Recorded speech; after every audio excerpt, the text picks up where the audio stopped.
नमस्कार, आप देख रहे हैं के न्यूज। मैं हूं आपके साथ सोनी चौहान। जनहित में आपका स्वागत है। जनहित में आज बात एक बार फिर से कानून व्यवस्था को लेकर, क्योंकि लगातार कानून व्यवस्था को लेकर बड़े बड़े दावे, बड़े बड़े वादे, बावजूद इसके लगातार अपराधों का ग्राफ बढ़ता जा रहा है।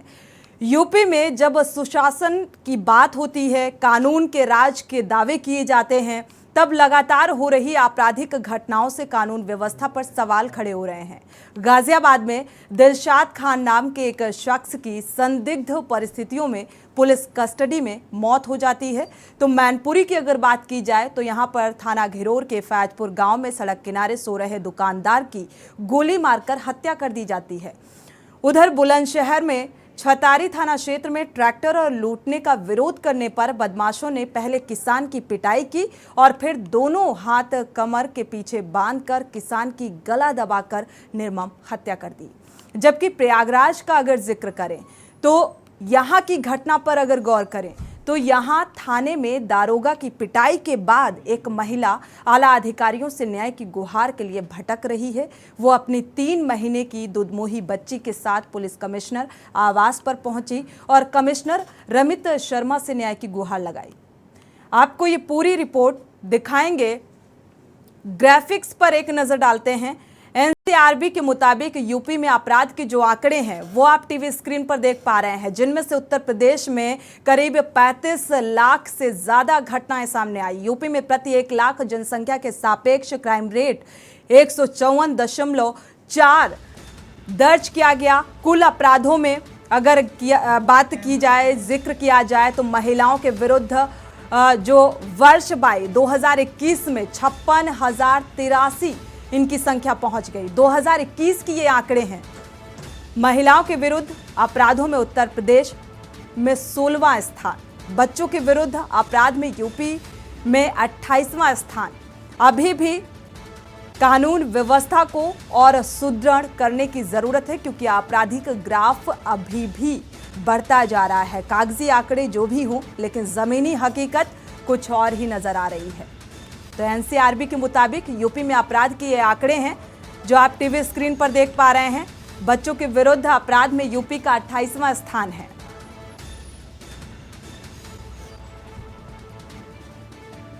तो हत्या 1.6 यानी कि 24वां स्थान। लूट, पॉक्सो एक्ट, दुष्कर्म, ये वो आंकड़े हैं जिनको लेकर लगातार कानून व्यवस्था को लेकर सवाल खड़े होते हैं। बलवा 2.3 17वां स्थान। अनुसूचित जातियों के विरुद्ध ये मामले, नकाबजनी, हत्या, डकैती 24वां स्थान। 25वां स्थान लूट के वारदातों को लेकर।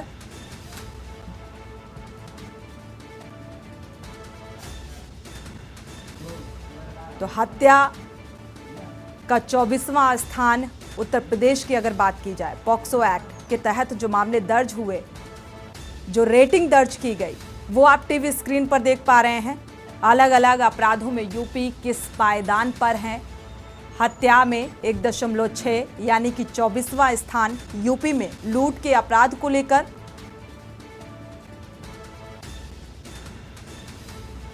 नकाबजनी 2.7 33वां स्थान उत्तर प्रदेश में, जिसके तहत ये अपराधों को अंजाम दिया गया। पॉक्सो एक्ट की अगर बात की जाए तो 16वां स्थान यूपी में। डकैती 0.1, दुष्कर्म का 23वां स्थान उत्तर प्रदेश में। अलग अलग अपराधों में यूपी किस पायदान पर है, ये आपको ग्राफिक्स के जरिए दिखा रहे हैं।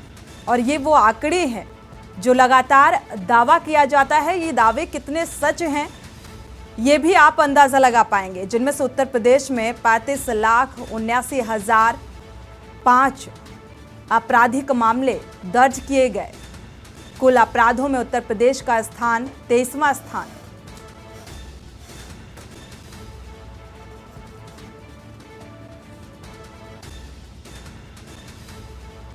तो 56,083 2021 में इनकी संख्या रही, यानी कि अपराधों की, महिलाओं के विरुद्ध अपराधों में उत्तर प्रदेश में 16वां स्थान। लगातार आए दिन ऐसी घटनाएं सामने आती रहती हैं, छेड़छाड़, की घटनाएं, रेप की घटनाएं, महिलाओं के विरुद्ध अपराध का ग्राफ लगातार बढ़ता जा रहा है, जिसको लेकर कानून व्यवस्था को लेकर सवाल खड़े हो रहे हैं। आज जनहित में बात लूट, हत्या, डकैती, बच्चों के प्रति अपराध, महिलाओं के प्रति अपराध के आंकड़ों को लेकर, क्योंकि एनसीआरबी के मुताबिक यूपी में अपराध के जो आंकड़े हैं वो ग्राफिक्स के जरिए दिखाने की कोशिश, और इसी पर आज चर्चा जनहित में दर्शकों की भी राय बेहद महत्वपूर्ण। इस मामले को लेकर अपनी राय साझा कर सकते हैं।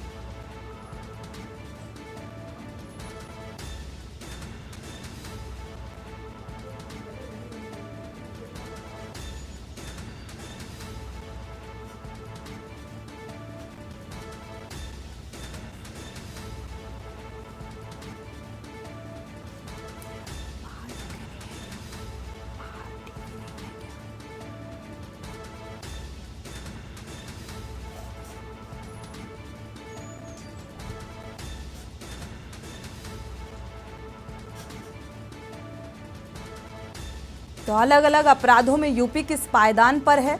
लूट, पॉक्सो एक्ट, नकाबपोश की घटनाएं, नकाबजनी, डकैती, ये वो आंकड़े हैं। और यूपी में कौन सा स्थान है, ये ग्राफिक्स के जरिए बताने की कोशिश।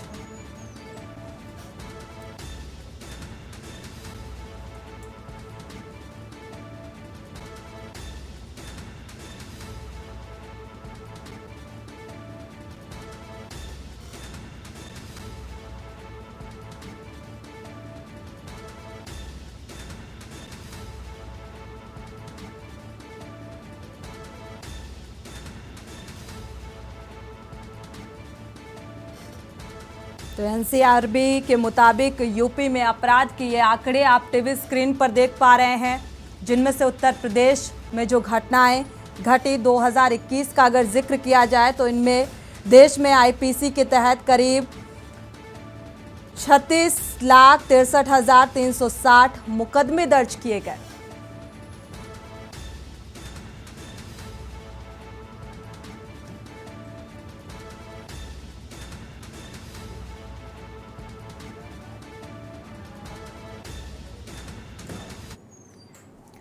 जनहित में बात आज कानून व्यवस्था को लेकर, क्योंकि लगातार बड़े बड़े दावे, बड़े बड़े वादे, बावजूद इसके जमीनी हकीकत क्या कुछ है, ग्राफिक्स के जरिए आपको जमीनी हकीकत भी दिखाई, वो आंकड़े भी दिखाए।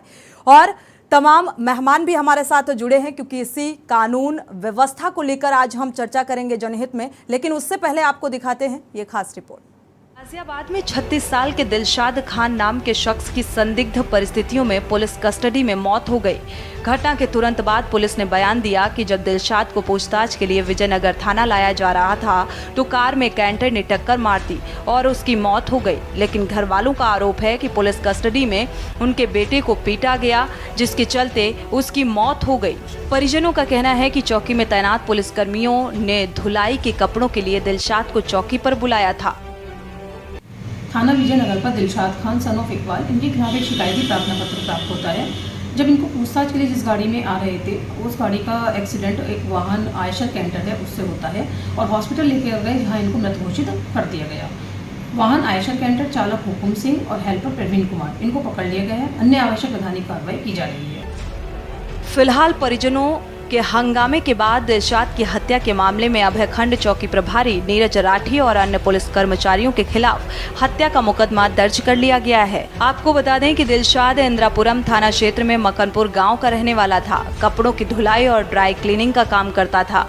पुलिस के मुताबिक विजयनगर थाने में उसके खिलाफ महिला संबंधी अपराध की शिकायत मिली थी। सोमवार शाम मकनपुर चौकी प्रभारी ने दिलशाद को फोन किया और ये कहकर बुलाया कि मेरे कुछ कपड़ों की धुलाई होनी है। दिलशाद जब चौकी पर पहुंचा तो उसे हिरासत में ले लिया गया और यहां से उसे सफेद रंग की एक कार में बिठाकर पुलिस वाले विजयनगर थाने लेकर चले गए थे। वहीं मैनपुरी में सड़क किनारे सो रहे दुकानदार की गोली मारकर हत्या कर दी गई। एसपी ने घटना के खुलासे के लिए टीम गठित कर दी है। ये पूरी घटना थाना घिरोर के फैदपुर गाँव की है। ये थाना घिरोर के फैजपुर गांव में महेश चंद है, उम्र लगभग 52 वर्ष है इनकी। इनकी रात में गोली मार दी गई थी जिनकी मृत्यु हो गई है। और ये अपने गांव के बाहर एक परचून का खोखा रखे थे, उसी में परचून के खोखे के बाहर ही चारपाई में सो रहे थे, तो किसी अज्ञात व्यक्ति ने इन पर गोली चलाई थी और इनके घर वालों की तहरीर पर मुकदमा पंजीकृत किया गया है अज्ञात व्यक्तियों के खिलाफ। और बॉडी को पंचायत गाँव पोस्टमार्टम कराया जा रहा है और घटना के खुलासे के लिए यशोजी और सर्विलांस सहित 3 टीमों का गठन किया गया है। उधर बुलंदशहर में छतारी थाना क्षेत्र में ट्रैक्टर लूटने का विरोध करने पर बदमाशों ने पहले व्यक्ति की पिटाई की और फिर रस्सी से घुटने पर और गर्दन को बांध दिए। दोनों हाथ कमर के पीछे बांधकर किसान की गला दबाकर हत्या कर दी गई। आशंका जताई जा रही है कि किसान की मौत से घबराए बदमाश ट्रैक्टर और ट्रॉली को मौके से छोड़कर फरार हो गए। मौके पर पहुंची फॉरेंसिक टीम ने जांच पड़ताल शुरू की। बता दें कि गांव बुढ़ासी मजरा निवासी कुंवरपाल सिंह का शव मंगलवार की सुबह अलीगढ़ अनूप शहर रोड पर सड़क किनारे खेत में पड़ा मिला। परिजनों ने आशंका जताई है कि कुंवरपाल सीमेंट से भरी ट्रैक्टर ट्रॉली की रखवाली करने मंगलवार की देर रात आया हुआ था। कुंवरपाल के आने पर उसका भतीजा घर सोने चला गया। बदमाशों ने ट्रैक्टर ट्रॉली लूटने का प्रयास किया। विरोध करने पर कुंवरपाल के साथ मारपीट की गई और मौत होने पर बदमाश लूट की वारदात को अंजाम दिए बगैर मौके से फरार हो गए। बीती रात थाना छतारी अंतर्गत थाने से 3-4 किलोमीटर दूरी पे गांव है पुरुषोत्तमगढ़। यहाँ से सूचना आती है और पुलिस मौके पे पहुंचती है तो गांव में रोड से हट करके एक आदमी जो कुंवरपाल नाम के हैं, इनकी डेड बॉडी वहाँ पड़ी हुई थी, जिसपे हाथ पैर बंधे हुए थे। शरीर पर कोई जाहिरा चोट उस तरह से दिखाई नहीं थी, नाक से ब्लड आ रहा था। और तत्काल फॉरेंसिक टीम यशोजी की टीम हमारी मौके पे पहुंच करके हम लोगों ने आवश्यक साक्ष्य इकट्ठे किए हैं और परिजनों के तहरीर पर 302 IPC में मुकदमा कायम कर लिया गया है। प्रथम दृष्टया परिजनों द्वारा कोई किसी व्यक्ति को नॉमिनेट नहीं किया गया है। अज्ञात में इनके द्वारा मुकदमा कायम कराया गया है। घटना के अनावरण के लिए हमारी टीमें लग गई है। शीघ्र ही घटना का अनावरण कर दिया जाएगा। डेड बॉडी को PM के लिए भेज दिया गया है। चलिए जरा प्रयागराज की एक घटना पर गौर करें, जहां थाने में दारोगा की पिटाई से नाराज कौंधियारा थाना क्षेत्र अंतर्गत गांव देवरी की रहने वाली पीड़िता अनामिका न्याय की गुहार लगा रही है। वो अपनी 3 महीने की दुधमुही बच्ची के साथ पुलिस कमिश्नर आवास पर पहुंची और कमिश्नर रमित शर्मा ने न्याय की गुहार लगाई। कमिश्नर ने जांच के लिए आदेश दिए हैं। मामला जमीनी विवाद का बताया जा रहा है। थोड़ी सी ज़मीन की विवाद थी पिता और चाचा के बीच में, तो दरोगा साहब आए तो पिताजी को पकड़ के ले गए।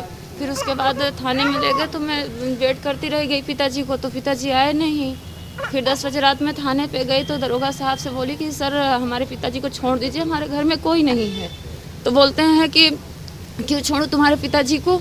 हम क्या सर छोड़ दीजिए, उनकी गलती क्या है जो आप लेकर आए हैं। आने लगे बेल्ट से लात घूंचू से चप्पल से। फिर उसके बाद हमारा भी कलाई पकड़ के इस पीठ पे मारे और यहाँ पे मारे हैं मुक्का से। सर देख लीजिए, दरोगा का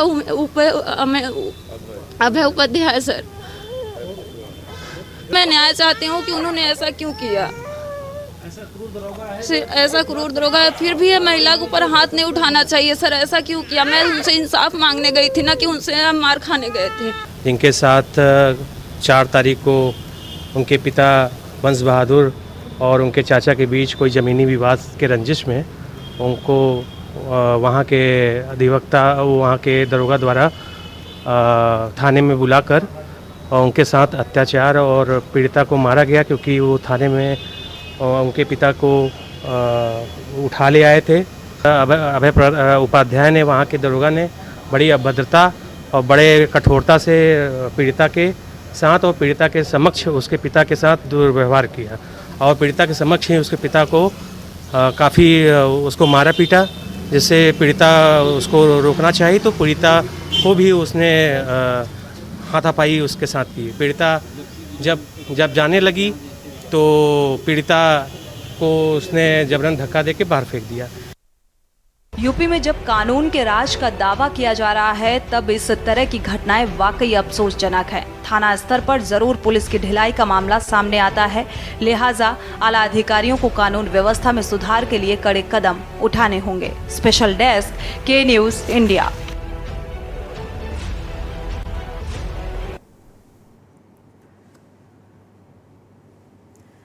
तो जनहित में बात कानून व्यवस्था की, और जब कानून व्यवस्था का जिक्र होता है, जब वो दावे याद आते हैं कि कानून व्यवस्था बहुत चुस्त और दुरुस्त है, तो अपने आप ये लाइनें आती हैं कि कानून इस देश का कभी कभी अभिशाप सा लगता है। कानून इस देश का कभी कभी अभिशाप सा लगता है। सरे बाजार लुट जाती है, मासूमों की इज्जत और इंसाफ नहीं मिलता है। क्योंकि आज कानून व्यवस्था का जो हाल है वो कुछ ऐसा ही नज़र आ रहा है, जिसे लेकर जनहित में चर्चा करनी पड़ रही है। दर्शकों की राय भी बेहद महत्वपूर्ण होती है, अपनी राय साझा कर सकते हैं। हमारे साथ खास मेहमान जुड़े हुए हैं, जिनका आपसे परिचय करा देते हैं। राहुल बैसल जी हैं, बीजेपी नेता, स्वागत है आपका इस चर्चा में शामिल होने के लिए। अवधेश यादव जी हैं, सपा प्रवक्ता, आपका भी स्वागत है इस चर्चा में शामिल होने के लिए। अतहर नईम जी हैं, कांग्रेस प्रवक्ता, आपका भी स्वागत है इस चर्चा में शामिल होने के लिए। भरत सेठी, संवाददाता, हमारे लखनऊ से जुड़ेंगे। जयवीर अमावी, संवाददाता, गाजियाबाद से। एक बार पूरा मामला समझ लेते हैं, लखनऊ का रुख कर लेते हैं भरत सेठी का। भरत, आपके पास आएंगे। अगर देखा जाए लखनऊ यानी कि राजधानी लखनऊ का जिक्र करें तो कानून व्यवस्था का क्या कुछ हाल नजर आ रहा है?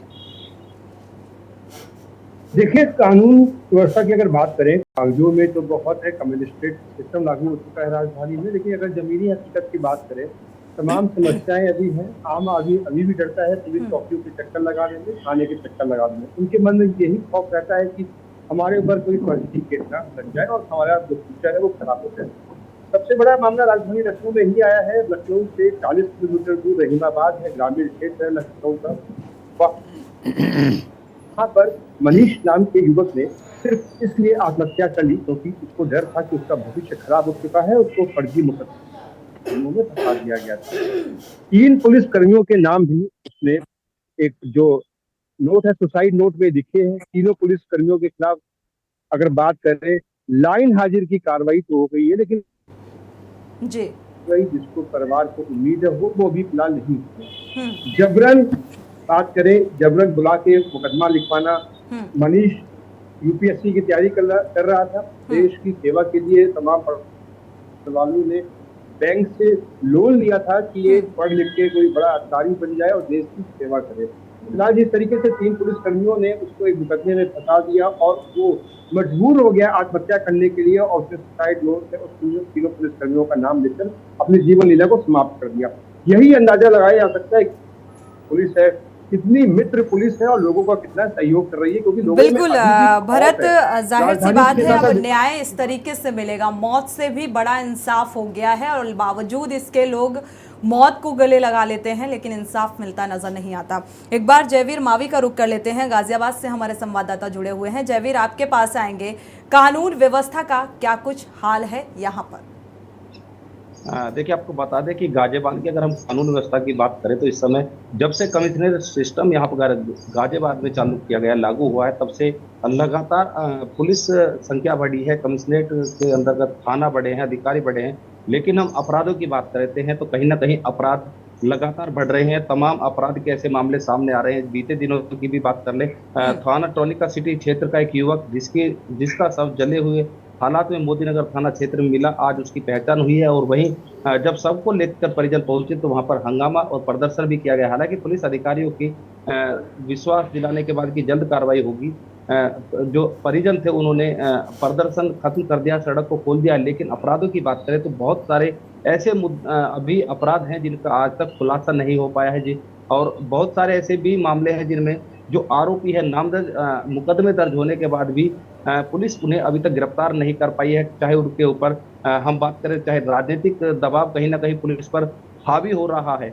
ऐसे बहुत सारे मामले हैं जिनका खुलासा करने के लिए लगातार जो पीड़ित है लगातार अधिकारियों के चक्कर लगा रहे कि जो अपराधी है उनको गिरफ्तार किया जाए, जिनके नामजद मुकदमे वो अपराधी गिरफ्तार नहीं हो रहे हैं। हालांकि गाजियाबाद की पुलिस की अगर हम बात करें तो खास तौर पर लॉरी की हम बात करते हैं तो यहाँ पर ऐसे ऐसे मामले हैं जिन पर एक मुकदमा है उसको पुलिस गुंडा बना रही है, उस पर गैंगस्टर लगा रही है, तमाम ऐसे मामले सामने आ रहे हैं। लेकिन जिस आरोपी पर 8-8 मुकदमे दर्ज हैं, क्योंकि पार्टी से जुड़ा हुआ है, राजनीतिक दल के लोगों से जुड़ा हुआ है, उसको पुलिस गिरफ्तार नहीं कर रही है। हालांकि जो थाना प्रभारी हैं उसके खिलाफ प्रारंभिक जांच की भी संतुष्टि की गई है, लेकिन अपराधी अभी भी सलाखों में नहीं पहुंच पाया, तो पुलिस की गिरफ्त से दूर है। और 8 मुकदमे दर्ज होने के बाद भी पुलिस उसके पैर में गोली मारने की बात तो दूर की बात है, उसे गिरफ्तार नहीं कर पा रही। तो कहीं ना कहीं कानून व्यवस्था में बहुत सारे झोल यहाँ पर नजर आ रहे हैं। गाजियाबाद की पुलिस खासतौर पर कहीं ना कहीं बड़े राजनीतिक दबाव में लगती है कि जिसके कारण जो अपराधी हैं उन पर कार्रवाई नहीं हो रही है और लगातार जो अपराध हैं वो बढ़ रहे हैं। चाहे अपराधियों की बात करें वो पकड़े नहीं जा रहे हैं, और जो पीड़ित हैं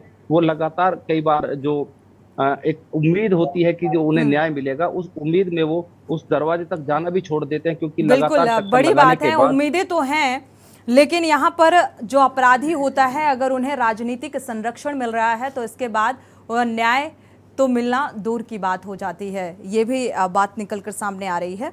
आपका वापस से रुख करेंगे, दर्शक जुड़ चुके हैं, उनकी राय साझा कर लेते हैं। उमेश जैन जी जुड़े हुए हैं मेरठ से। स्वागत है आपका उमेश जी, अपनी राय साझा कर सकते हैं।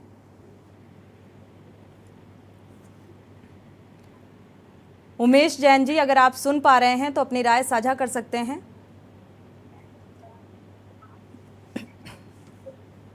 चलिए, मुझे लग रहा है संपर्क टूट गया है। तो फिलहाल कानून व्यवस्था को लेकर सवाल बहुत हैं जिनको लेकर हम चर्चा करेंगे। इन पर कंट्रोल तो मुश्किल है, लेकिन कानून व्यवस्था अगर चुस्त और दुरुस्त है तो अगर कोई मुकदमा, कोई FIR दर्ज की जाती है तो उसके बाद भी मामला कहीं दबाने की कोशिश की जाती है, कहीं बदलने की कोशिश की जाती है, कहीं दबाव बनाने की कोशिश की जाती है। ऐसे भी मामले लगातार सामने आते हैं।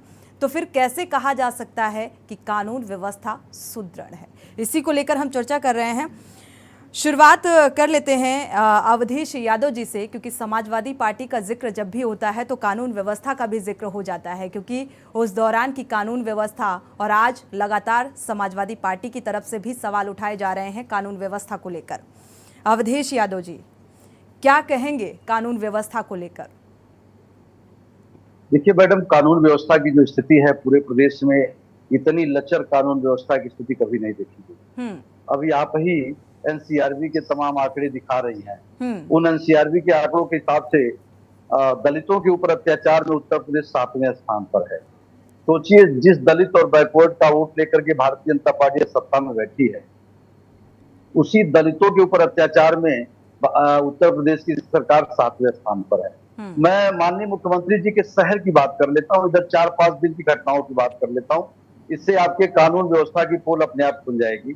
अभी सोचिए, शनिवार को पिपराइच थाना क्षेत्र में एक लड़का एक BA की छात्रा को जो परीक्षा देकर के निकली, सरेआम उसका गेट पर हाथ पकड़ता है, जबरदस्ती अपने मोटरसाइकिल पर बैठाने का प्रयास करता है।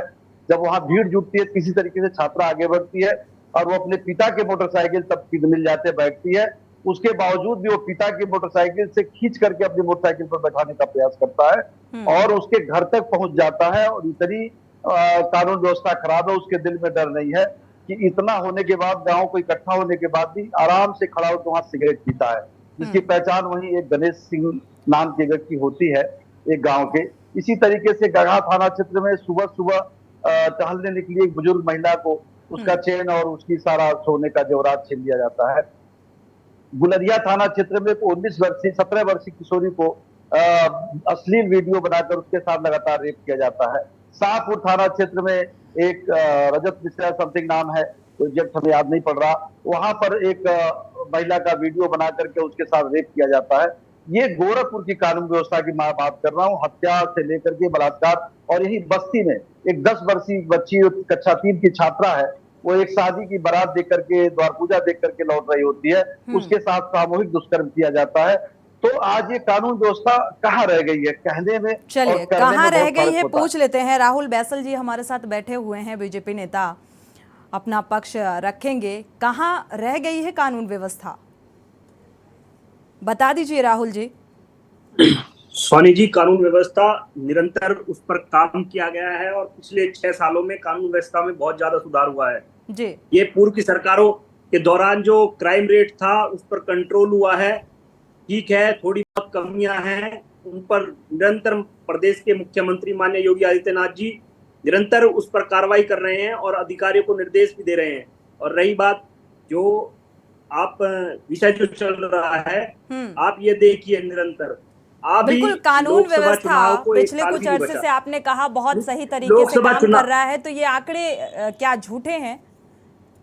मैंने ये कहा है कि हम बोल रहे हैं कि ये कानून व्यवस्था पे पहले जो सरकारों में थे उनके हिसाब से निरंतर उस पे जो है सुधार किया है। और सुधार करने के बावजूद अब मैं जो देख पा रहा हूँ, चुनाव लोकसभा का लगभग 10 से 11 महीने रह गए हैं, तो निरंतर अब एक दो जो घटनाएं हुई हैं, जो धर्मांतरण की घटनाएं, इस टाइप की जो घटनाएं हुई हैं, उनको देखकर ऐसा लगता है ये विपक्षी पार्टियों की साजिश भी हो सकती है, माहौल बिगाड़ने के कुछ सांप्रदायिक लोगों की जो है को लेकर ये कहा जा सकता है। लेकिन राहुल जी, आए दिन रेप की वारदातें, आए दिन सरेराह कोई महिला जा रही होती है, कोई लड़की जा रही होती है, छेड़छाड़ की घटनाएं, तो इसे आप कैसे झुठला सकते हैं? धर्मांतरण को लेकर हम आपकी बात मान भी लेते हैं, जो घटनाएं हो रही हैं उनको झुठला नहीं रहे, लेकिन हमने इतना माननीय योगी जी इतना कार्य कर रहे हैं, लगातार निरंतर शासन को दुरुस्त रखने का प्रयास कर रहे हैं। और निरंतर जो उत्तर प्रदेश में पुलिस का, जो प्रशासन का, शासन का कंट्रोल बना हुआ है, लेकिन धीरे धीरे करके ही ये क्राइम खत्म होगा। ऐसे नहीं होगा कि जादू की पुड़िया है, कहां पर क्राइम खत्म हो गया? क्राइम हो गया। रिकॉर्ड जो आंकड़े हैं वो सामने हैं। क्या पूर्व की सरकार ने इतनी गहरी खाई कर दी थी कि उसे भरते भरते इतना वक्त लग गया? ठीक है, हमारे साथ अतहर नईम जी भी जुड़े हुए हैं, प्रतिक्रिया ले लेते हैं। अतहर नईम जी, आपके पास आएंगे। कानून व्यवस्था क्या चुस्त दुरुस्त है? अगर पिछले पूर्व की सरकार का जिक्र कर रहे हैं राहुल बैसल जी, तो क्या लगता है ये खाई इतनी गहरी थी? कितना वक्त लग गया? क्राइम कंट्रोल में है? अभी हमारे भाजपा के जो सहभागी मित्र हैं उनसे के न्यूज़ की वरिष्ठ एंकर ने पूछा कि क्या ये एनसीआरबी के आंकड़े झूठे हैं, जवाब नहीं दे सके। मैं उसमें एडिशनल जोड़ता हूँ कि क्या अगर एनसीआरबी के आंकड़े झूठे नहीं हैं, सच हैं, तो इसका मतलब आपका जो प्रचार और इश्तिहार है वो झूठा है। इश्तिहार और प्रचार में तो भाजपा बहुत आगे है, सब ठीक है, सब स्वर्ग है, सब स्वर्गवासी हो गए हैं आपकी निगाह में। के न्यूज़ को बहुत बहुत धन्यवाद ज्ञापित करता हूं कि इन्होंने ऐसा ज्वलनशील मुद्दा उठाया, और हमेशा उठाते हैं जो जनहित से जुड़ा होता है, कि आज अपराध के आंकड़े बढ़ रहे हैं, विशेष रूप से महिलाओं के प्रति जो अपराध और बच्चियों के प्रति, कमज़ोर तबके के प्रति। मैं नहीं कहना चाहता दलित है या अगड़े समाज का है, कोई भी कमज़ोर है उसको दबंग दूसरी जाति का ऐसे दबाता है कि ये ठीक नहीं है। आप कानून व्यवस्था को नियंत्रण में नहीं कर रहे हैं, आप राज को ऐसे करना चाह रहे हैं जिससे बदला लेना है, जिनसे आपको प्रताड़ित करना है, दबाना है, या जिसकी प्रतिक्रिया में आपको वोट पाना है।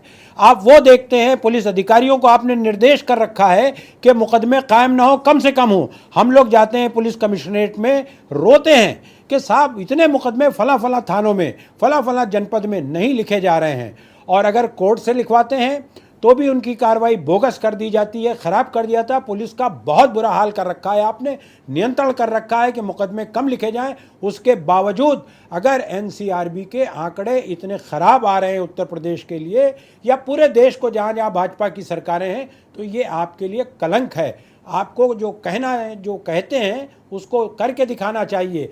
आप अभी उसमें एक धार्मिक पुट ले आए, हम भाजपा के साथी से कहते हैं कि तमाम अपराध एक जैसा है। आपने फोकस किया धर्मांतरण, अगर धर्मांतरण भी हो रहा है तो ये भी आपकी कमी है।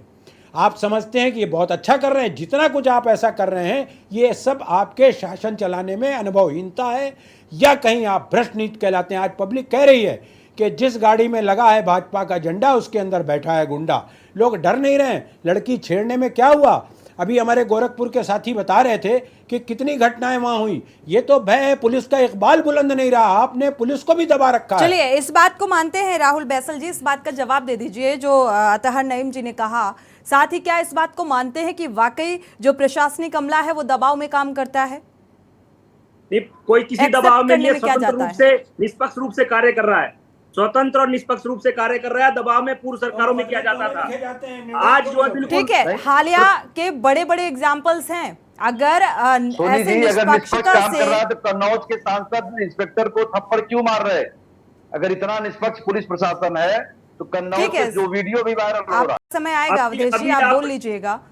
राहुल बैसल जी, क्योंकि सवाल सभी के सवालों का जवाब राहुल बैसल जी आपको ही देना है, क्योंकि अगर निष्पक्षता के साथ पुलिस कार्रवाई कर रही है, एफआईआर दर्ज हो जाती है, अगर बहुचर्चित मामले की बात कर लें, यौन शोषण मामले की बात कर लें, जो देश की महिला खिलाड़ी हैं उनका जिक्र कर लें, या फिर ऐसे तमाम मामले जो पॉक्सो एक्ट के तहत आते हैं, कितनी त्वरित कार्रवाई होती नजर आ रही है। और अगर हो रही है ठोस कार्रवाई, तो आखिर फिर भी ये लगाम क्यों नहीं लग पा रही है? क्यों ये आपराधिक और रेप की वारदातें कम नहीं हो रही हैं? लगाम लगाई जा रही है, लग रही है निरंतर। अपराध बहुत कम हुए हैं। आप पूर्व की सरकारों में देखेंगे तो इन्होंने उनके पूछा मुकाबले ना आज कि अपराध बहुत आंकड़े कम गलत हैं, ये और कह दीजिए कि निरंतर गलत हैं। बिल्कुल प्रशासन को छूट है निष्पक्षता के साथ स्वतंत्रता के साथ कार्य करने के लिए, और गरीब और हर वर्ग को, चाहे गरीब हो चाहे कोई निम्न वर्ग हो, आप हर के वर्ग न्यूज के की लिए सम्मानित एंकर महोदया के प्रश्न न्याय का उत्तर दे को न्याय दीजिए, दिलाने के लिए क्या ये सरकार आंकड़े प्रतिबद्ध गलत है। हैं? और सरकार आज की डेट में, आज के समय में हर कोई, प्रत्येक वर्ग बिल्कुल स्वतंत्र है, और निष्पक्षता से के साथ जो उनकी कार्रवाई हो रही है, उनकी समस्याओं पर प्रसन्न है, खुश है। लेकिन ये ठीक है, हम मान रहे हैं कुछ घटनाएं घटी हैं, लेकिन इन पर भी त्वरित कार्रवाई होगी। और निश्चित रूप से कुछ घटनाओं का जिक्र हम करते हैं, वो कुछ घटनाएं वो होती हैं राहुल बैसल जी जो कैमरे में कैद होती हैं, जिन पर हम बैठकर चर्चा करते हैं घंटों, और हम सवाल करते हैं शासन स्तर पर, प्रशासन स्तर पर कई सवाल खड़े करते हैं कि शायद अब इस बात की सुध ली जाए। लेकिन ऐसी न जाने कितनी घटनाएं हैं जो कैमरे में कैद नहीं होती, लेकिन इससे ये नहीं कहा जा सकता कि अब क्राइम कंट्रोल में है। और अगर है तो आप बता दीजिए ये आंकड़े क्या झूठे हैं? आंकड़े आप ये आंकड़े आपने दिए, आप इन आंकड़ों को देखिए और एनसीआरबी के हैं, इनके नहीं है। आसमान का अंतर मिलेगा। अब जो पिछले 6 सालों में अपराध मान्यवर एनसीआरबी सरकारी संस्था है, उसके कारण ये स्थिति है। अब धीरे धीरे जो माननीय मुख्यमंत्री जी के नेतृत्व में हमारा जो उत्तर प्रदेश है, वो कहीं ना कहीं उत्तम प्रदेश जो बन चुका है, इसमें ये जो घटनाएं हैं, कहीं ना कहीं राहुल बैसल जी, इसके लिए बहुत काम करने की जरूरत है। मुझे लगता है उत्तर प्रदेश को उत्तम प्रदेश कह देने भर से नहीं उत्तम प्रदेश बन जाता है, उसकी जमीनी हकीकत को टटोलने की जरूरत है। एक बार हमारे संवाददाता जुड़े हुए हैं लखनऊ यानी कि राजधानी का रुख कर लेते हैं। आते हैं राहुल बैसल जी, जवाब दीजिएगा क्योंकि जवाब आपको ही देना है और जनता को भी, और यहाँ पर भी। भरत सेठी का रुख कर लेते हैं। भरत सेठी, जैसा कि हमारे बीजेपी प्रवक्ता बैठे हुए हैं राहुल बैसल जी लगातार कह रहे हैं कि अब क्राइम कंट्रोल हुआ है, जो आपराधिक घटनाएं हैं वो पहले से कम हुई हैं। जमीनी हकीकत क्या है, बता दीजिए। जमीनी हकीकत की अगर बात करते हैं, जीवा हत्याकांड, सुरक्षा के बीच में जीवा को कोर्ट में ले जाते हैं और वहां पर उसकी गोली मारकर हत्या हो जाती है। आरोप प्रत्यारोप लगते हैं, विपक्ष सरकार को घेरता है, लेकिन सुरक्षा पर सवाल खड़े होते हैं कि क्या ये कानून व्यवस्था है कि सुरक्षा के बीच में किसी अपराधी को जाकर कोई भी गोली मार सकता है। लखनऊ में कल देर रात एक प्रॉपर्टी डीलर की गोली मारकर हत्या हो जाती है। राजधानी में अगर बात करें, हत्याओं का दौर कमिश्नरेट सिस्टम में कम नहीं हुआ है। अगर देखा जाए अपराध बड़े हैं, लेकिन पुलिस अपने आप को उच्च स्तर पर कहती है कि अब एक्टिव पुलिस है और काम कर रहे हैं। अखिलेश यादव ने भी सरकार पर सवाल खड़े किए हैं, तमाम किस तरीके से, मायावती ने भी सवाल खड़े किया कि किस तरीके से कोर्ट के अंदर घुसकर जीवा को गोली मार दी जाती है। उत्तर प्रदेश में बात करें, अतीक की बात कर लें, अतीक को किस तरीके से गोली मारी थी पीछे, वो भी सुरक्षा के घेरे में था, तमाम सुरक्षा कर्मी उसके आसपास थे। उत्तर प्रदेश में मानो ऐसा लग रहा है कि जो अपराधियों को पुलिस का कोई भी खौफ नहीं है। राजधानी में लगातार जिस प्रकार हत्याएं हो रही हैं, प्रॉपर्टी की हत्याएं कर दी, कुछ मैं आपके सम्मानित संवाददाता जिस तरीके से प्रॉपर्टी डीलर की हत्या कर दी, और 3 पुलिस कर्मियों के कारण एक यूपीएससी की परीक्षा जो देने जा रहा था, जो तैयारी कर रहा था यूपीएससी की, उसने सुसाइड कर लिया। तो पुलिस की कार्यशैली पर साफ तौर पर सवाल या निशान खड़े करना लाजमी है, और सरकार के खिलाफ और तमाम विपक्ष सरकार के और कार्यशैली पर भी सवाल खड़े कर रहा है कि किस तरीके की यूपी की एक्टिव पुलिस है और किस तरीके से काम कर रही है। जी कितनी एक्टिव है, इसकी ये बानगी थी। अतहर जी, आप कुछ कहना मैं जोड़ना चाह रहा था जो लखनऊ के हमारे सम्मानित संवाददाता जी बता रहे थे, और एक पत्रकार को ऐसे ही निर्भीकता से कहना भी चाहिए। थोड़ा सा उनमें जोड़ना चाहता हूँ। उन्होंने कहा कि पुलिस का खौफ नहीं है। पुलिस का खौफ है मान्यवर, पुलिस का खौफ है। होमगार्ड तक को मोबाइल के कैमरे दिए गए हैं, 2 हेलमेट के पे चालान, सीट बेल्ट पर ज़बरदस्त चालान, गाड़ी टेढ़ी मेढ़ी या कहीं स्टॉपेज पॉइंट से 1 सेकंड भी आगे बढ़ गई या नहीं भी है, गाड़ियां खड़ी है लोगों के घरों में, उसका चालान भेज देना। अर्निंग हो रही है, पैसा पैदा किया जा रहा है, लूटा जा रहा है, पुलिस वाले कर रहे हैं और सरकारी धन भी मिल रहा है। ये इस तरह का खौफ है, लेकिन अपराधियों में खौफ नहीं है। जज साहब के सामने कोर्ट में मार दे रहे हैं, ये अपराधियों में खौफ है। राहुल बैसल जी, अपराधियों के जहन में खौफ, अपराधियों जो माफिया हैं उन पर अंकुश पाना अच्छी बात है। जिस तरीके से आपकी पार्टी की तरफ से ये बयान आए लगातार ऐसे मामलों को लेकर कि अपराधी और जो माफिया हैं, माफियाओं पर शिकंजा कसा जा रहा है, अच्छी बात है, लेकिन तरीका गलत है। क्या पुलिस कस्टडी में इस तरीके से एक माफिया की हत्या हो जाना सवाल नहीं खड़े करता? इस तरीके कोर्ट परिसर में गोली चला देना सवाल नहीं खड़े करता? और ये एक मैसेज समाज में कन्वे हो रहा है। आज कोई भी आपसी विवाद होता है, लोग पिस्टल निकालकर गोली चला देते हैं, ये मैसेज कन्वे हो रहा है। कैसा एक माहौल बनता नजर आ रहा है? और जी आपने भी देखा होगा पूर्व में जब माननीय श्रद्धेय कल्याण सिंह जी उत्तर प्रदेश के मुख्यमंत्री हुआ करते थे, तो उन्होंने किस तरह कानून के साथ खिलवाड़ करने वालों का इलाज किया और भ्रष्टाचार और बदमाशों को उन पर अंकुश लगा दिया। लेकिन उसके बाद जो सरकारें आई, उन सरकारों ने माफियाओं को, भ्रष्टाचारियों को, अरे काम करिए, 6 साल से वहाँ 10 साल हो रहे हैं, पिछली सरकारों को कोसते रहिए। 6 साल से योगी जी उन अपराधियों पर शिकंजा लगाने का कार्य कर रहे हैं। इतना अपराध बढ़ चुका था उत्तर प्रदेश में, ऐसा शिकंजा है जो लग नहीं पा रहा है अभी तक। हर किलोमीटर, हर मीटर, हर 100 मीटर की दूरी पर अपराधी रहने लगे थे। आज जाकर 6 साल में कहीं ना कहीं हम कह सकते हैं कि सफाई निरंतर चल रही है और सफाई की जो है स्थिति है वो आखिरी उसमें है। दिखनी चाहिए राहुल बैसल जी। अगर काम हो रहा है तो दिखना चाहिए जमीनी स्तर पर, और अगर काम हो रहा था तो हम यहाँ पर डिबेट नहीं कर रहे होते। वापस लौटेंगे, दर्शक जुड़े हुए हैं क्योंकि दर्शकों की राय भी बेहद महत्वपूर्ण होती है। प्रेम जी जुड़े हुए हैं चेन्नई से, स्वागत है आपका। प्रेम जी अपनी राय साझा कर सकते हैं। प्रेम जी अपनी राय साझा कर सकते हैं अगर आप सुन पा रहे हैं। चलिए, गिरीश शुक्ला जी जुड़े हुए हैं कानपुर से, स्वागत है आपका। अपनी राय साझा कर सकते हैं गिरीश जी। मैं ये कहना चाहता हूँ कि नेता लोग या जो कार्यकर्ता लोग हैं हर वक्त 2 बड़े लोगों का नाम लेते रहते हैं, जबकि ये हिंदुस्तान है, यहाँ भारत सरकार और उत्तर प्रदेश सरकार काम करती है, कोई व्यक्ति काम नहीं करता है। ये हर वक्त व्यक्तियों का नाम लेते रहते हैं देश और दुनिया में। ये बताता है कि अपने काले कारनामों को छिपाने के लिए किसी संत को आगे कर देते हैं या किसी एक ऊंचे पद के आदमी को आगे कर देते हैं और अपने काले कारनामे ये छिपाते हैं। इसलिए हम ये आग्रह करते हैं सभी सज्जनों से कि वह भारत सरकार और उत्तर प्रदेश सरकार कहें, उससे बैठे हुए किसी नेता का नाम ना लें, क्योंकि नेता नहीं काम करता है, सरकारें काम करती है। भारत सरकार चुनी जाती है, उत्तर प्रदेश सरकार चुनी जाती है, वो काम करती है। इससे समाज में समूह की भावना आएगी। ये व्यक्तिवादी सोच जो बढ़ाई जा रही है, यही हिंसा का कारण है इस देश में। चलिए, शुक्रिया राय रखने के लिए।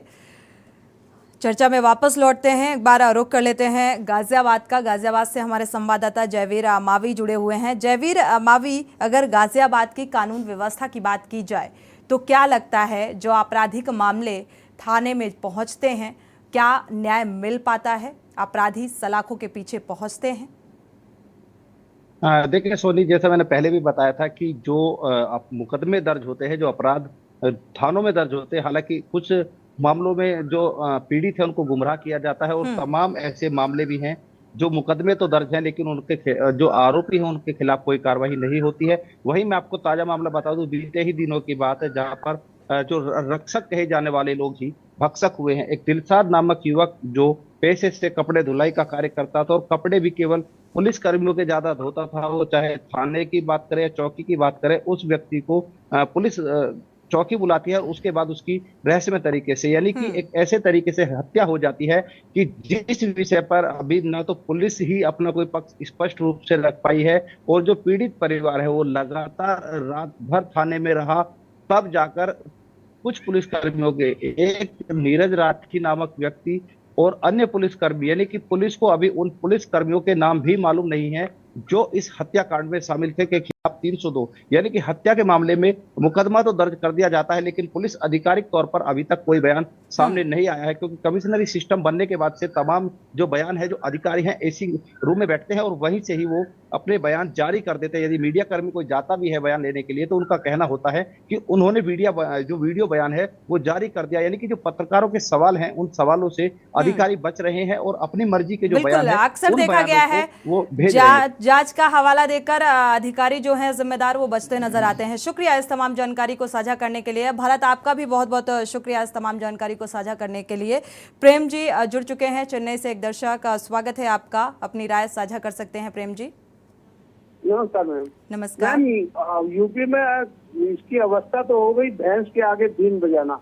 आप हमेशा मुद्दा उठाते हैं कि क्या हो रहा है क्या नहीं हो रहा है, माने कि बड़े अधिकारी जो है वो ध्यान नहीं देते। बड़े अधिकारी को लेता हूँ मैं सीएम साहब को, और उनसे बड़े अधिकारी को लेता हूँ मैं पीएम साहब को।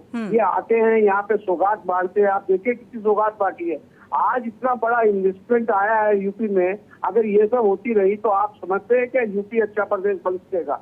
बन ही नहीं सकता। या दुनिया में ये बातें नहीं जा रही है तो यहाँ सीएम साहब क्यों नहीं समझते हैं? सीएम साहब 200 आदमी को लेके घूम रहे हैं, वो तो अपनी सुरक्षा समझ रहे हैं। सीएम साहब एक बार सड़क पर आके अकेले दिखाएं कि देखो मैं अकेला घूम सकता हूँ, मेरे को मारने वाला कोई नहीं। अगर उनको पूरी यूपी प्यार करती है, वो कहते हैं पूरा भारतवर्ष प्यार करता है, और पीएम साहब बोलते हैं पूरा 140 करोड़ जनता उनको प्यार करती है। मैं बोलता हूँ 10 करोड़ जनता भी प्यार करती है। बेहद महत्वपूर्ण बात का जिक्र किया है आपने प्रेम जी, शुक्रिया राय साझा करने के लिए। अवधेश, आपके पास आएंगे। अवधेश जी, अगर देखा जाए कानून व्यवस्था का जो हाल नजर आ रहा है, क्या वाकई ऐसा हो चुका है कि भैंस के आगे बीन बजाओ? एकदम हो चुका है सोनी जी, क्योंकि देखिए अभी जब सभी साथियों ने चर्चा किया कि किस तरीके से पुलिस कस्टडी के अंदर, न्यायालय के अंदर हत्या होती है, इलाहाबाद में किस तरीके से, देखिए सवाल ये नहीं है कि वो किस व्यक्ति की हत्या होती है। जब वो न्यायिक हिरासत में व्यक्ति है तो न्याय की जिम्मेदारी है, हमारे पुलिस की जिम्मेदारी उसकी रक्षा करना। उसी तरीके से देखिए होगा क्यों नहीं। आज आप अगर जमीनी स्तर पर जाएंगी, गाँव में जाएंगी, तो मैंने तो एक पिक्चर में देखा था कुछ अपराधों का एक रेट लिस्ट बन गया था। उसी तरीके से उत्तर प्रदेश की पुलिस एक रेट लिस्ट बनाती है। कोई सुनने वाला नहीं है कि भारतीय जनता पार्टी की जनप्रतिनिधि है, उनकी भी किसी थाने और जगह कचहरी में सुनवाई नहीं है।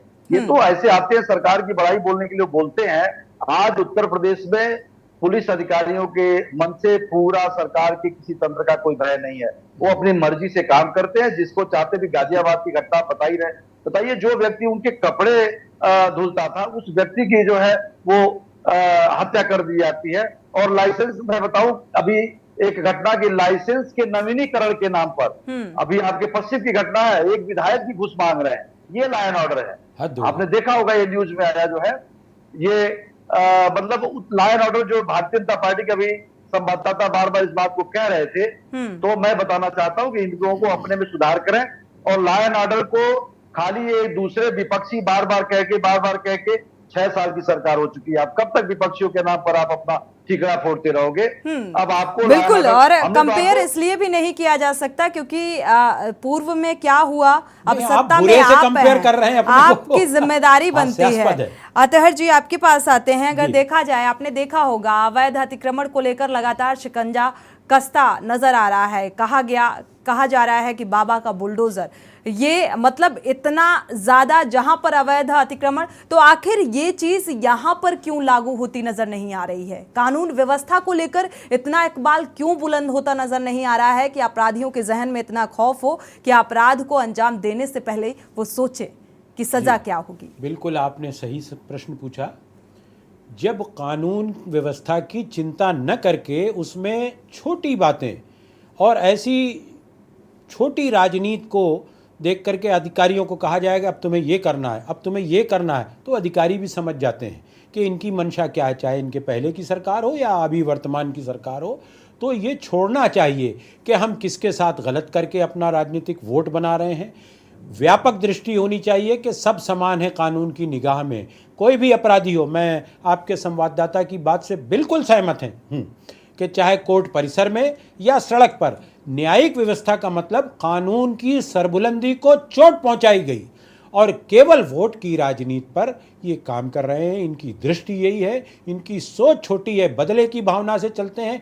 बार बार 2017 वाली सरकार को मैं समर्थन नहीं करता, 2017 वाली सरकार का या आज वाली सरकार का, लेकिन गलत गलत है। पिछले गलत को आज के गलत से धोया नहीं जा सकता है। उसने भी बुरा किया, इसने भी बुरा किया। कानून का राज नहीं चल रहा है, केवल वो सोच चलाई जा रही है कि जो हमारा शत्रु है उसको निपटा दो और आम पब्लिक के मुकदमे दर्ज ना किए जाएं, निर्णित ना हो, और उसमें पक्षपात रवैया अपनाया जा रहा है। पुलिस के अधिकारी परेशान हैं, हम लोगों से रोते और कहते हैं कि ऐसी सरकार तो कभी देखी नहीं। जिस तरह की बातें ये करते हैं, मौखिक आदेश चलाते हैं, कोर्ट में जाता है तो बुरा ये करते हैं, हर जगह हस्तक्षेप करते हैं। तो ये सरकार नेक नियत से नहीं चला रहे हैं, निष्पक्षता से नहीं चला रहे हैं, और सारे प्रचार और इश्तिहार इनके झूठे हैं, विज्ञापन पर चला रहे हैं। धन्यवाद है के न्यूज़ जैसी समूह संस्था को कि वो ये संवेदनशील और जनहित के मुद्दे बार बार उठाता रहता है। जनता की आवाज़ विपक्ष उठाएगा, जनता की आवाज़ आप जैसे चैनल उठाएंगे, नहीं उठाएंगे तो ये और निरंकुश हो जाएगा। व्यवस्था को लेकर देखा गया है, राहुल बैसल जी आपके पास आएंगे। कानून व्यवस्था को लेकर लगातार सवाल खड़े हो रहे हैं, और सवाल इसलिए खड़े हो रहे हैं क्योंकि आपराधिक मामले लगातार बढ़ते जा रहे हैं, रेप की घटनाएं लगातार बढ़ती जा रही हैं, लेकिन यहाँ पर इंसाफ मिलता हुआ नजर नहीं आ रहा है। हत्या के आंकड़े भी आपने देखा, जो आंकड़े हमने साझा किए। तो आखिर अब 11 महीने बाकी है लोकसभा चुनाव को, इससे पहले लगातार ऐसे मामले तूल पकड़ते नजर आ रहे हैं। महोदय ने बोला था कि पुलिस कह रही है कि सरकार पुलिस हम कर नहीं पा रहे, कुछ सरकार गलत है। अभी महोदय जी ने बोला, अभी एक तरफ दूसरे महोदय जी बोल रहे हैं कि पुलिस जो चाह रही है वो कर पा रही है। तो पहले तो मैं इनके मतों से सहमत नहीं हूँ। एक बोल रहा है कि पुलिस अपनी मनमर्जी चला रही है, एक बोल रहे हैं कि पुलिस कुछ नहीं कर पा रही, वो सरकार के सामने नतमस्तक है। मैं जो कह रहा हूँ उसको प्रमाणित सत्य पर कह रहा हूँ। मैंने आपकी बात सुनी, आप भी मेरी बात सुनिए। जी। जब आपने बोला, एक बार बोला कि पुलिस अपनी मनमर्जी चला रही है, दूसरी बार बोलते हैं कि पुलिस जो है कुछ नहीं कर पा रही। तो ऐसा नहीं है, आपके कहने से कुछ नहीं होगा। उत्तर प्रदेश में आज के राहुल जी आपके कहने से सुधार दीजिए, आपके कहने से होगा, कानून व्यवस्था सुधार दीजिए। समय आप छोड़ दीजिए, मैं कहना चाहता हूँ आज का समय देखिए। आज निरंतर जो बदमाश हैं वो खौफ में जी रहे हैं। तो ये आंकड़े क्यों बोल रहे हैं? ये आपराधिक पीड़ित क्यों है? अभी की है, हालिया है। बदमाशों का इलाज होगा। आंकड़े झूठे हैं क्या ये एनसीआरबी के? मैनपुरी, बुलंदशहर, प्रयागराज, लखनऊ, ये अभी की घटनाएं हैं, हाल ही की घटनाओं का हम जिक्र कर रहे हैं। स्वीकार करिए और इसको सुधार करिए। इन बदमाशों का भी इलाज ऐसा इलाज होगा कि इनकी आने वाली 7 पुश्तें भी कांपेंगी। ये डायलॉग, फिल्मी डायलॉग तो बहुत बोलते हैं आप। माननीय मुख्यमंत्री योगी जी के नेतृत्व में अपराधी निर्भय हो जाएं, डायलॉग आपके चलते रहे। प्रदेशवासियों के हित में कार्य कर रही है। और रही बात गुंडों की, बदमाशों की, इनका इलाज तो उस दिन से शुरू हो गया था जिस दिन योगी जी के नेतृत्व में भाजपा की सरकार बनी थी, और निरंतर वो इलाज जारी है। और ये जो घटनाएं हुई हैं, इनमें हर घटना पर पहला समाचार आता है कि मुख्यमंत्री जी की सुरक्षा बढ़ाई गई। जो संविधान है, हमारी जो देश की जनता को सुरक्षा दीजिए, जनता को पता है, आप सभी को एक पता बात है। का जवाब दीजिए राहुल बैसल जी, क्या आप अभी भी समाज में, समाज के प्रति जो लोग, सामाजिक लोग हैं, उनके प्रति जो प्रशासनिक अमले का रवैया है, अक्सर आपने देखा होगा ऐसी तस्वीरें भी सामने आती हैं, और सवाल ये उठता है कि क्या मित्र पुलिस है, अभी भी रक्षक है आम जनता की? ऐसा नजर आता है। आप ये देखिए, एक मछली पूरे तालाब को गंदा कर देती है, ऐसा भी एक कहावत सुनी होगी। तो कार्रवाई भी होनी चाहिए ना, सस्पेंड कर देना महज क्या काफी होता है? वर्तमान जो कार्य हुआ, घटना घटी है, इसके बारे में पुलिस जांच चलेगी, उसके बाद पता चलेगा वास्तविकता है क्या। किसी पर आरोप मत बोलने से हम बोल दे कि आरोपी है तो वो आरोपी नहीं बन जाएगा। जांच कितनी लंबी होती है किसी भी मामले को? ठीक है, के बावजूद राहुल बैसल जी बता रहा है। अतहर जी आते हैं आपके पास। राहुल बैसल जी, आपसे मेरा सवाल है, अगर रेप की घटना है, यौन शोषण का मामला है, और इस मामले का आरोप लगाया गया है, तो क्या इस मामले में जांच कितनी लंबी होनी चाहिए? पॉक्सो एक्ट लगा दिया गया, जांच कितनी लंबी होनी चाहिए? ब्रिजभूषण शरण सिंह क्या है, यूपी का ही है, साथ ताजा उदाहरण। आते हैं अतहर जी आपके पास। आप कितनी लंबी जांच होती है, बता दीजिए। जिसने आरोप लगाए हैं उनके परिवार वालों का बयान आया था, हमने भी देखा। राहुल बैसल जी, ये पर्टिकुलर ब्रिजभूषण शरण सिंह की बात नहीं है, समाज में अगर कोई व्यक्ति रेप की वारदात को अंजाम देता है, पॉक्सो एक्ट लग जाता है, तब तो यूपी पुलिस जाती है, घर के अंदर से घुस के एक आम इंसान को पकड़कर डाल देती है सलाखों के पीछे। और जब कोई सांसद होता है, विधायक होता है, अगर उसके द्वारा कोई घटनाक्रम बीजेपी का कद्दावर नेता होता है, तो उसके लिए कानून क्यों बदल जाते हैं? इतना भेदभाव क्यों? ये भारतीय जनता पार्टी ऐसे कानून कोई नहीं बदलती। भारतीय जनता पार्टी का ये कोई नियम नहीं है कि वो अपने नेताओं के लिए कानून बदलेगी। अरे ब्रजभूषण शरण सिंह क्या है, कैसी बात कह रहे हैं आप? उसको सजा मिलेगी, यूपी का ही है, सांसद है, पूर्ण पद पर हो। लेकिन चलिए आने वाले समय की बात कर लेते हैं, आने वाले समय की बात कर लेते हैं, क्योंकि समय कम है। पहलवान बेटियों के साथ जिसने इतना बड़ा घृणित शोषण किया, शर्मनाक है देश के लिए, दुनिया में।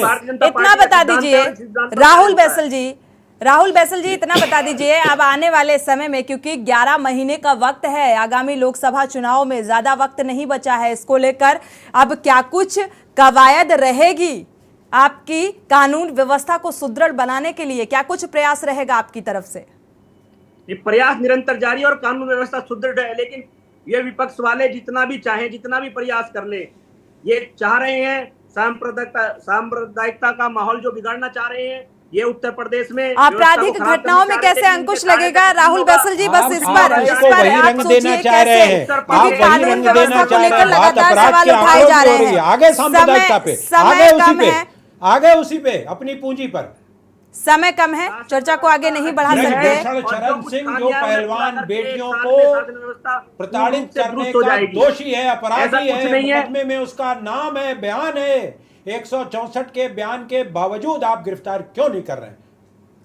ठीक है, समय कम है, चर्चा को आगे नहीं बढ़ा सकते। हालांकि राहुल बैसल जी कह रहे हैं कि प्रयास बहुत अच्छे हैं, लेकिन जमीनी स्तर पर वो प्रयास, कानून व्यवस्था के दावे नजर नहीं आ रहे हैं। आप सभी मेहमानों का बहुत बहुत शुक्रिया इस चर्चा में शामिल होने के लिए। लेकिन कानून व्यवस्था को लेकर सवाल अभी भी है कि अगर पूरी तरीके से चुस्त और दुरुस्त तरीके से काम हो रहा है, तो आखिर ये जमीनी स्तर पर नजर क्यों नहीं आ रहा है? क्यों खुलेआम आपराधिक घटनाओं को अंजाम दे रहे हैं? कोई कोर्ट परिसर में गोली चला देता है, कोई दो पक्षों में विवाद होता है, जमीनी विवाद होता है, तो खुलेआम पिस्टल निकालकर गोली चला दी जाती है। और इसीलिए ये कहा जाता है, ना बेचारों के लिए ना हकदारों के लिए इस देश का तो कानून है, मगर हत्यारों के लिए। इसी के साथ जनहित में फिलहाल बस इतना ही। आगे खबरों के लिए आप देखते रहिए के न्यूज़ इंडिया।